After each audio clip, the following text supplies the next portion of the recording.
Hi friends, prince cut బ్లౌజ్కి bell hands అంటే double layer bell hands అయితే stitching అయితే చేశానండి.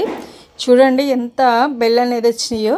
ఇంత బెల్ రావాలంటే మనం ఏ విధంగా వేసుకుని కట్ చేసుకోవాలో లాంగ్ వీడియో కూడా అప్లోడ్ చేశానండి. ఏమీ లేదండి, చాలా సింపుల్. మనం అంబ్రెల్లా ఫ్రాక్ అనేది కట్ చేస్తాం కదా, కోణాకారంలో వేసి సేమ్ అదే విధంగా అయితే మనం ఈ బెల్ హ్యాండ్స్ని కట్ చేసుకోవాలి. డబల్ అంటే 4 లేయర్స్ మీద మడత పెట్టి వేసుకోవాలండి. అలా 4 లేయర్స్ మీద మడత పెట్టి వేస్తే మనకి చక్కగా 2 హ్యాండ్స్ అనేది వస్తాయి. చాలా నీట్గా అయితే ఉంటాయండి. చూడండి ఎంత గేర్ అనేది వచ్చేసిందో బెల్ హ్యాండ్స్కి.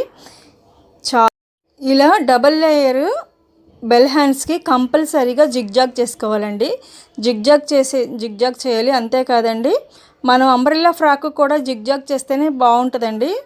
అదే మనం మిషన్ మీద కుట్టామనుకోండి, వంకరగా కుట్లు వచ్చేస్తాయి. అలా కాకుండా జిగ్జాగ్ చేస్తే ఆ వంకరలోనే ఇంకా చాలా స్టైలిష్గా ఉంటాయి అన్నమాట. ఆ విధంగా ఉంటుంది. జిగ్జాగ్ కంపల్సరీగా చేసుకోవాలి. మీకు నచ్చితే కనుక వైర్ కూడా వేసుకోవచ్చు. నేనైతే వైర్ వేసే మాత్రం జిగ్జాగ్ చేయలేదు. చూడండి ఈ విధంగా. ఇది ప్రిన్స్ కట్ బ్లౌజు లోడింగ్ పద్ధతిలో ఏ విధంగా స్టిచ్చింగ్ చేసుకోవాలో అది కూడా మన ఛానల్లో ఉన్నవి.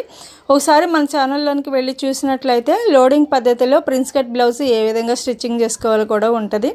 చాలా నీట్గా అయితే ఉంటుందండి. ఈ విధంగా లోడింగ్ పద్ధతిలో ప్రిన్స్ కట్ బ్లౌజ్ కనుక స్టిచ్చింగ్ చేసినట్లయితే ఖర్చు అనేది బయటికి కనిపించదు. జిగ్జాగ్ చేయాల్సిన అవసరం ఓవర్లాక్ చేయాల్సిన అవసరం ఉండదు. పైపింగ్ వేయాల్సిన అవసరం ఉండదు అనమాట. ఈ విధంగా ఇలాంటి వీడియోల కోసం మన ఛానల్ని సబ్స్క్రైబ్ చేసుకోండి.